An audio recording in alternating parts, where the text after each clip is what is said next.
สวัสดีครับสวัสดี FC ทุกท่านทุกคนนะครับวันนี้ก็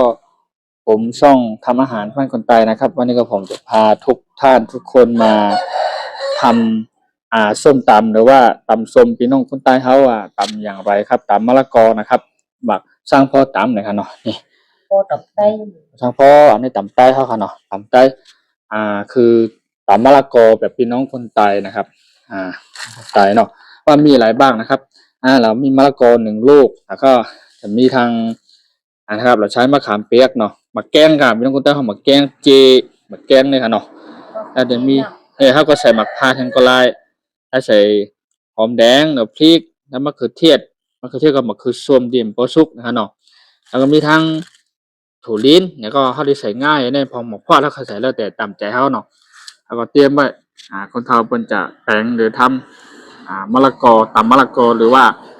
อ่าห้องว่าหมักสร้างพ่อตำเป็นคนใต้เขาเนี่ยว่าโอเคเริ่มเลยแต่ก่อนอื่นมันก็จะล้างก่อนอื่นคนเฒ่าเพิ่นก็จะล้างก่อนล้างมะละกอก่อนล้างยางล้างให้มันสะอาดก่อนอ่าเนาะ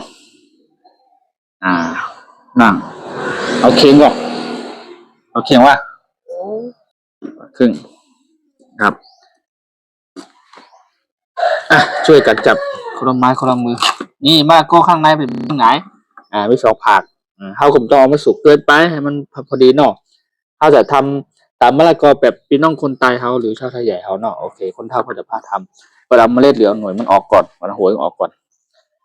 นี่ก็ผมจะขออนุญาตพูดเป็นภาษาชนชาติเผ่าพี่น้องคนใต้ด้วยแล้วก็พูดเป็นภาษาไทยด้วยเนาะจะได้เข้าใจกันเนาะแล้วตั้งกำไต้กำไทยเนี่ยค่ะเนาะก็ไปเฮ็ดหมกสร้างพ่อตำใต้ค่ะเนาะเนี่ยเอาจ้าขุดเลยเอาจ้าก่อนโอเควางไว้นี่ก่อนโอเคนี่ลักษณะประมาณนี้เนาะอันนี้ก็หมักข้างพ่อเขาก็ได้เอาอันปอสุกแห้งในขนาดปอรีบให้เครื่องมองได้ขนาดมะละกอนะครับเราเอาหน่วยมันออกแล้วล้างครับอันเป็นวิธีการทำตำมะละกอหรือว่าอ่าส้มตำแบบมะละกอคล้ายๆแบบตำไทยนั่นแหละแต่ว่าเป็นพี่น้องคนใต้ชนเผ่าพี่น้องชาวไทยของเขาเนี่ยเนาะมี2 ผักต่อจากนี้มันก็จะใช้เนี่ยห่อเนี่ยถ้าดีห่อแปลว่าขูดเราจะใช้ขูดเอาข้างในม้านเนี่ยนะครับก็วิธีการขั้นตอนการทำนะครับก็สำหรับพ่อแม่พี่น้องFCท่านใดที่ชอบรับประทานตำมะละกอตำมะละกอก็ดีตำมะแตงก็ดีตำถั่วก็ดีนะครับแต่ว่ามันเป็นหลักสูตรเมนูหรือว่าเป็นหลักสูตรพื้นบ้านพี่น้องคนไทยชาวไทยใหญ่นะครับพี่น้องคนไทยคนเมืองเป็นห่อตำบูปลาร้านั่นเองนะครับแต่เอานี้เขาจะเอาแบบนี้สูตรนี้นะครับอร่อยแน่นอนครับพ่อแม่พี่น้องนี่คนเฒ่าเป็นพาทำนะครับแล้วก็เอาเฉพาะนี้มันขุดเอาน้ำเนาะแล้วหมดเนาะเพิ่นบอกว่าจะขุดเอาให้หมดเอาเฮ็ดหวานๆเลยค่ะพี่น้องคนใต้บ่ต้องฮ้องว่าสิเฮ็ดหวานๆนะครับว่าพ่อแม่พี่น้องกูก็เฮ็ดหวานๆนะครับว่าเฮ็ดหวานๆแปลว่าทำให้อร่อยนะครับว่าโดยกันนะ FC ท่านไหนที่ถามผมนะครับว่าวันหลังทำส้มตำแบบพี่น้องคนใต้ให้ดูหน่อยนะครับนี่ผมจะอัปโหลดลงไปไว้เป็นคลิปแบบแนวนอนนะแนวนอนนะครับก็สามารถเข้ามาติดตามรับชมเป็นกำลังใจให้ผมนะครับโอเคขุดเพิ่นใช้วิธีแบบนี้เพิ่นไม่ได้แบบคล่องแคล่วขนาดนั้นเดี๋ยวเพิ่นค่อยๆขุดนะครับนี่ออกลักษณะแบบนี้ขุดเช่นนี่เห็นบ่เอาแค่นั้นครับไม่ต้องสุกเกินนะครับดิบเกินก็ไม่ดีครับให้ไม่ต้องสุกเกินให้ประมาณนี้แหละประมาณ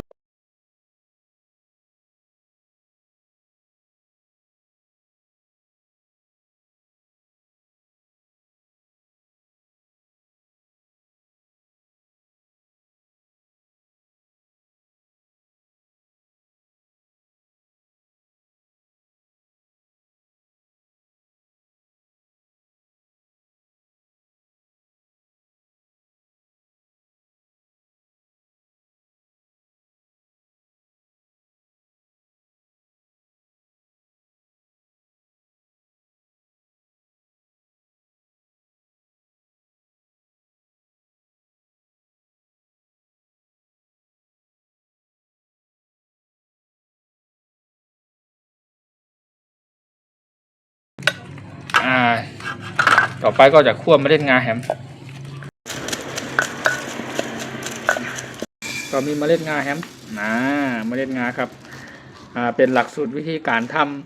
ำส้มตำหรือว่าตำมะละกอแบบพี่น้องคนไต้หรือชาวไทยใหญ่ของเขานะครับน้องพ่อแม่พี่น้อง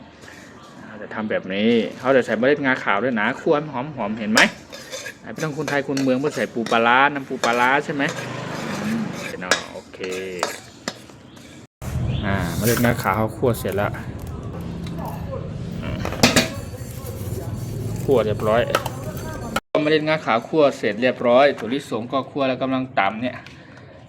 แล้วก็มะละกอก็ขูดเรียบร้อยมะขามเปียกเสร็จแล้วส่วนของอันนี้ก็ยังไม่ตำใส่ดูหลักสูตรวิธีการทำเนาะว่าทำอย่างไรนั่นเองนะครับ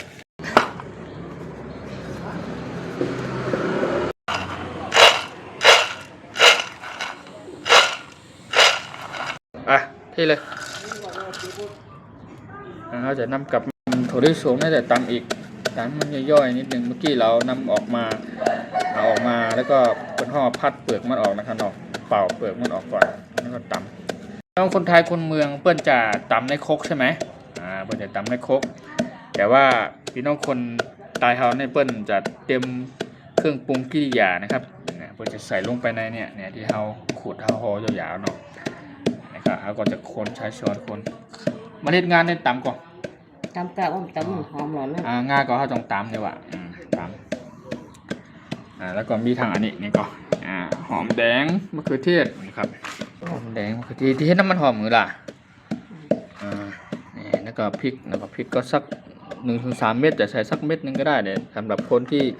ชอบกินเผ็ดก็อาจจะต้องเยอะๆหน่อยหรือว่าความเปรี้ยวก็จะเพิ่มแบบมะนาวเพิ่มก็ได้โคกตอนนี้ก็นี่นะครับโคกเทลงไปเม็ดงาก็จะตำงาก็ตำเมล็ดงาครับพ่อแม่พี่น้องอันนี้เป็นเมล็ดงาขาวครับพ่อแม่พี่น้องเมล็ดงาขาวก็ตำเมล็ดงาขาวด้วยตำเมล็ดงาก็ตำเมล็ดงาใส่งาใส่ลงไป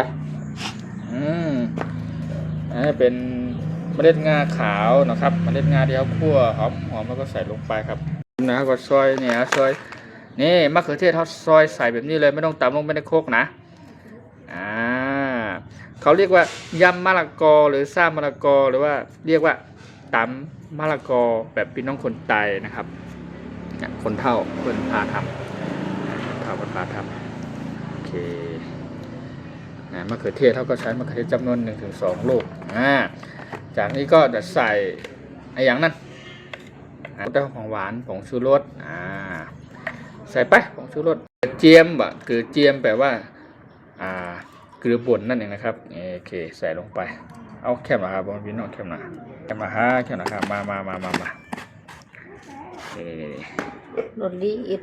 รสดีนิดหน่อยครับรสดี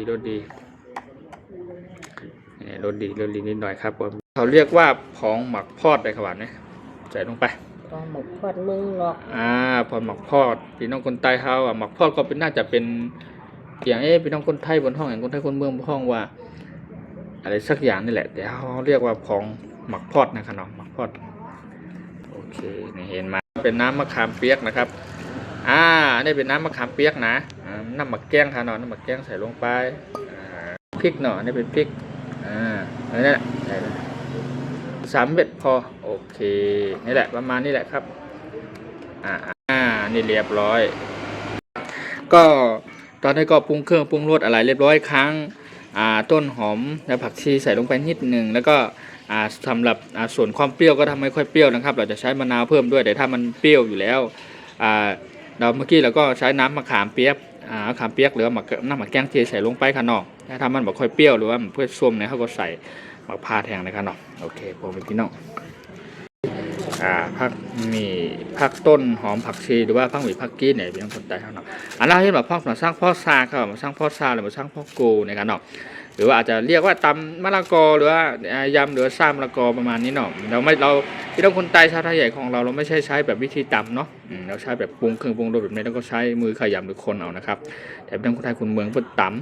ำทุกอย่างแล้วก็เอาน้ำปูปลาร้าราดลงไปใช่ไหมโอเคตอนนี้ก็ค้างน้ำมันหอมเจียวนะครับจะทำหอมเจียวใส่ว่าโอเคใส่ลงไปอันนี้ก็นี่อันนี้ก็เป็นมะนาวเราไม่ต้องบีบใส่นะนี่เราใส่ไปทั้งเปลือกตรงนี้เลยนี่เลยครับแค่มาครับส้มตำปูตำมะละกอนะครับตำมะละกอหรือว่าซ่ามะละกอนะครับ หลายใจหน่อยนะ โอเคเห็นบ่โอเคเราไม่ต้องบีบน้ำใส่นะเราใส่แบบเปลือกทั้งเปลือกแบบนี้คือว่าให้มันเปรี้ยวเกินใช่ไหมให้มันเพิ่มความเปรี้ยวไม่ได้ขนาดนั้น แต่ว่าเอาให้มันหอมกลิ่นมะนาวนะครับ ประมาณนี้ก็จะเตรียมไปเจียวผักหมี่โคหอมๆในการราดลงไปบนมะละกอนะครับเราไม่ต้องประมาณนี้นะครับ เห็นไหมงงไหมแปลกนะครับสุดนี้นะครับหลักสุดนี้ก็คือพี่น้องคนไทยชาวไทยใหญ่ของเฮาเนาะจะทำกินกันแบบนี้ยำมะละกอหรือซ่ามะละกอ